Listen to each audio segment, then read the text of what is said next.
Hello friends, आप देख रहे हैं आपका चैनल शेयर बाजार विद आयुष। और दोस्तों बात करेंगे इस वीडियो में किसके बारे में, BHEL के Q4 रिजल्ट्स के बारे में। तो दोस्तों BHEL के नतीजे निकल कर आ चुके हैं। किस तरीके के कंपनी के नंबर्स हैं, किस तरीके का नंबर्स का अनुमान था, ये सब कुछ दोस्तों इस वीडियो में समझेंगे। तो आप लोग देखिएगा वीडियो को पूरा ज़रूर। लेकिन उससे पहले अभी तक दोस्तों अगर अपने चैनल को सब्सक्राइब नहीं किया और पहली बार आप चैनल से जुड़े हैं तो प्लीज़ चैनल को ज़रूर सबसे पहले सब्सक्राइब कर लीजिएगा।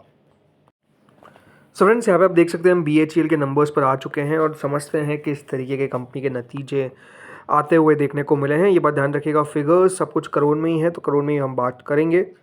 सो शुरुआत करते हैं रेवेन्यू से। राइट, कंपनी का रेवेन्यू कितना रहता हुआ देखने को मिला है। सो दोस्तों कंपनी का रेवेन्यू जो पिछले साल तक हमको देखने को मिला था इसी क्वार्टर के अंदर, वो करीबन 8,260 करोड़ था, 8,260 करोड़। वो बढ़कर हो चुका है 8,993 करोड़। यानी अगर आप यहाँ पर देखेंगे तो सालाना तौर पर आपको एक अच्छी जंप देखने को मिल जाएगी। सीधा 8,260 करोड़ से 8,993 करोड़ तक कंपनी का रेवेन्यू दोस्तों आपको पहुँचता हुआ दिख रहा है। इसके बाद दोस्तों आते हैं कंपनी के प्रीवियस क्वार्टर के रेवेन्यू पे। प्रीवियस क्वार्टर का जो रेवेन्यू था वो 7,277 करोड़ था। ये भी दोस्तों बढ़कर कितना हो चुका है, 8,993 करोड़। यानी यहाँ पर भी अगर आप ओवरऑल देखेंगे तो आपको एक जंप देखने को मिलेगी, बड़ी जंप देखने को मिलेगी, जितनी वाई से ज़्यादा जंप आपको देखने को मिलेगी। बिकॉज वाई में 8,260 करोड़ था और यहाँ पर 7,277 crore, right, 7,2777 crore. So overall अगर आप नोटिस करते हैं तो Q1Q आपको बड़ी ग्रोथ देखने को मिलती है। अब आते हैं इसके बाद दोस्तों कंपनी के टोटल इनकम पे। अदर इनकम का सेगमेंट इसमें ऐड होता है। सो प्रीवियस ईयर तक कंपनी की जो टोटल इनकम थी वो 8,416 करोड़ थी, वो बढ़कर 9,142 करोड़ हो चुकी है। यानी यहाँ पर भी अगर आप देखेंगे तो आपको एक जंप ही देखने को मिलेगा। वहीं इससे प्रीवियस क्वार्टर में जो कंपनी का दोस्तों टोटल रेवेन्यू था या फिर टोटल इनकम था वो दोस्तों कितना था, 7,385 करोड़। ये भी बढ़कर 9,142 करोड़ हो चुकी है। तो जो कंपनी की टोटल इनकम है वो 9,000 करोड़ के पार हमको जाती हुई देखने को मिली है। पिछले साल तक वो 8,416 करोड़ थी। यानी वाई भी जंप है और Q1Q भी आपको जंप जो है वो नज़र आ जाता है। इसके बाद दोस्तों आते हैं कंपनी के मुनाफे वाले सेगमेंट पे। कंपनी का कितना मुनाफा हमको देखने को मिला है, net profit for the period कितना है। तो दोस्तों पिछले साल तक जो कंपनी का मुनाफा था वो कितना था, वो था दोस्तों 489 करोड़। कितना, 489 करोड़। अब वो बढ़कर हो चुका है 504 करोड़। यानी यहाँ पर अगर आप देखेंगे तो बहुत बड़ी जंप नहीं है, बट हाँ ग्रोथ देखने को मिली है पिछले बार के हिसाब से। पिछली बार 490 करोड़ था, इस बार 504 करोड़ है। यानी कोई बहुत बड़ा डिफरेंस तो नहीं है, बट ठीक है। इससे प्रीवियस क्वार्टर में जो कंपनी का दोस्तों मुनाफा था वो 134 करोड़ था। ये भी बढ़कर आप अगर देखेंगे तो 504 करोड़ हो गया। तो यहाँ पर तो आपको अच्छी जंप देखने को मिलेगी। Q1Q बेसिस पे जो कंपनी का प्रॉफिट है वो आपको ज़्यादा बढ़ता हुआ देखने को मिलेगा। बट वाई परफॉर्मेंस कंपनी की अगर आप देखेंगे तो उतना बड़ा ग्रोथ आपको नज़र नहीं आता है, साफ साफ ये दिख रहा है। इसके बाद एक बार EPS को देखते हैं, कितना कंपनी का अर्निंग पर शेयर है। दोस्तों पिछले साल तक अर्निंग पर शेयर था 1.41, अब वो हो चुका है 1.45। तो इससे प्रीवियस क्वार्टर में जो कंपनी का EPS था वो 0.39 का था, वो बढ़कर अब 1.45 का हो चुका है। तो ये तो दोस्तों हमने देखे कंपनी के नतीजे कितने थे सालाना तौर पर, वाई तौर पर और Q1Q तौर पर। लेकिन अब देखते हैं पूरा FY24 और FY25 कितना डिफरेंस देखने को मिला है। राइट, ये दोस्तों कंपनी का जो फिगर है ये पिछले साल का पूरा है, चारों quarter Q1 Q2 Q3 Q4, और ये इस बार का जो पूरा FY25 रहा उसके नंबर्स है। रेवेन्यू अगर आप देखेंगे तो रेवेन्यू दोस्तों कंपनी ने पिछले साल तक किया था 23,892 करोड़, वो बढ़कर 28,339 करोड़ हो चुका है। यानी सालाना तौर पर अगर आप देखेंगे तो आपको ओवरऑल एक जंप देखने को मिलेगी। वहीं जो टोटल इनकम है वो अगर आप नोटिस करेंगे तो वो थी करीबन 24,439 करोड़, अब वो हो चुकी है 28,804 करोड़। यहाँ पर भी अगर आप देखेंगे तो आपको जंप नज़र आ रही है, तो ग्रोथ यहाँ पर हुई है।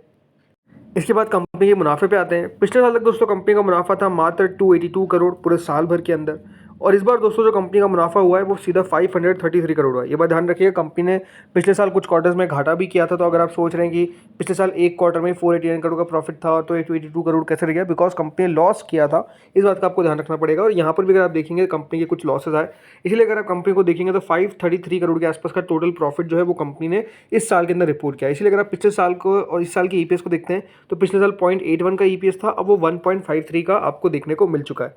लेकिन देखिए ये जो भी नंबर्स है इनके ऊपर भी एक बार ध्यान रखिएगा, जो बाजार का एस्टीमेट कितना था वो एक बार हम देखते हैं। तो दोस्तों CNBC टीवी रेटिंग का जो पोल था उसके हिसाब से कंपनी का प्रॉफिट आना चाहिए था 696 करोड़, बट आया कितना है, 504 करोड़। यानी अब ओवरऑल अगर देखेंगे तो जो बाजार का अनुमान था उससे कंपनी की परफॉर्मेंस काफ़ी कम रही है, क्योंकि 700 करोड़ के आसपास की एक्सपेक्टेशंस थी, बट आया कितना है, मात्र 504 करोड़। और भी अगर हम देखें एस्टिमेट कितना था, तो देखिए रेवेन्यू का जो अनुमान लगाया जा रहा था वो 10,715 करोड़ का था, आया 8,993 करोड़, 16% बाजार के अनुमान से कम। 27% कंपनी का प्रॉफिट बाजार के अनुमान से कम आता हुआ देखने को मिला है। EBITDA 1,000 करोड़ को पार करने की एक्सपेक्टेशंस थी, 831 करोड़ ही आया, 18.77% का डाउनफॉल है। वहीं मार्जिन 9.55% पर आने की एक्सपेक्टेशंस थी, 9.25% पर आया। 30 बेसिस पॉइंट आपको कंपनी के नंबर्स में देखने को मिलेगा कि जो मार्जिन है वो एस्टिमेट से कम दिखते हैं। यानी एक बात क्लियर है कि दोस्तों जो बाजार का अनुमान था उससे BHEL पीछे छूट गया। वो जो BHEL के नंबर्स आने चाहिए थे उस तरीके के नंबर्स जो है BHEL के आते हुए नजर नहीं आ पाए। जो एस्टिमेट था उसको कंपनी जो है वो बीट नहीं कर पाई, ये क्लियरली दिखता है। क्योंकि एक बात ध्यान रखिए, 696 करोड़ का प्रॉफिट का एस्टिमेट और 504 करोड़ का अगर कंपनी प्रॉफिट कर रही है तो ये अपने आप में बेहद कम है। 27-28% देखिए बहुत ज़्यादा होता है डिफरेंस। और बात करेंगे इस पे, लेकिन हाँ कंपनी ने डिविडेंड का भी अनाउंसमेंट किया है। और ये बात ध्यान रखिएगा, डिविडेंड कितना होने वाला है, डिविडेंड होने वाला है 25%। इसका मतलब क्या है, 25% का मतलब है कि कंपनी की जो फेस वैल्यू है उसका 25% कंपनी जो रेवेन्यू बांटेगी। इसका मतलब है 50 पैसे। जी हाँ, कंपनी एक शेयर पे याद रखिएगा 50 पैसे का डिविडेंड जो है वो बांटती हुई नजर आएगी। नहीं, आपके अगर एक शेयर है तो आपको उसके बदले 50 पैसे का डिविडेंड मिलेगा। ये बात ध्यान रखिए, कंपनी की फेस वैल्यू 2 रुपये है, तो अगर फेस वैल्यू की 2 रुपये है और उसके जगह कंपनी डिविडेंड दे रही है कितना, 50 पैसे का, तो फेस वैल्यू पे कितने परसेंट का डिविडेंड हुआ, 25% का। इस तरीके से दोस्तों डिविडेंड को जो निकाला जाता है, तो 50 पैसे का डिविडेंड कंपनी के द्वारा दिया जाएगा। कंपनी ने ये कहा है कि जो फाइनल डिविडेंड की डेट है ये डिक्लेयर की जाएगी by the in the AGM, और उसके 30 दिन के बाद कंपनी उसको पे भी कर देगी। तो ये बात ध्यान रखिएगा।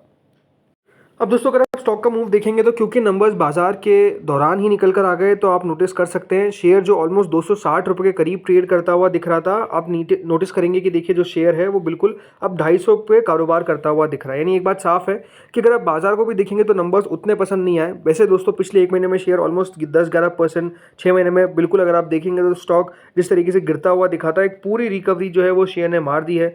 ज़रूर इसका बावनों का ही 335 का है पिछले एक साल में। अब अभी अगर आप देखेंगे 15% शेयर नीचे दिखता है। बट ओवरऑल बात यही कि जिस तरीके से देखिए पूरा डिफेंस स्पेस बढ़िया करता हुआ देखने को मिल रहा है। BHEL भी साथ साथ चल गया और 250 रुपये के पार आपको निकलता हुआ देखने को मिला। अभी ज़रूर 250 के आसपास स्टॉक ट्रेड कर रहा है, क्योंकि नंबर्स अगर आप देखेंगे तो बाजार को उतने पसंद नहीं आए।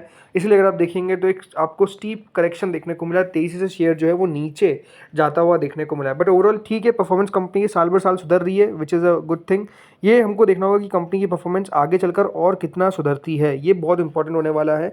तो होपफुली दोस्तों वीडियो आपको अच्छा लगा होगा। इस वीडियो में तो इतना ही था, लेकिन आप लोग भी बताइएगा आपका व्यू कि आपको नंबर्स किस तरीके के लगे। क्या नंबर्स आपको अच्छे लगे या फिर लगे आपको कंपनी के नंबर्स वीक, और आपको क्या लगता है क्या शेयर यहाँ से 275 का आंकड़ा भी टच कर सकता है, या फिर अब शेयर 250 के नीचे ही हमको ट्रेड करता हुआ दिखेगा। आप लोग बताइएगा कमेंट सेक्शन में जो भी आप लोगों का व्यू है। इस वीडियो में इतना ही था। अगर आपको अच्छा लगा तो लाइक करिएगा, चैनल से पहली बार जुड़े सब्सक्राइब करिएगा।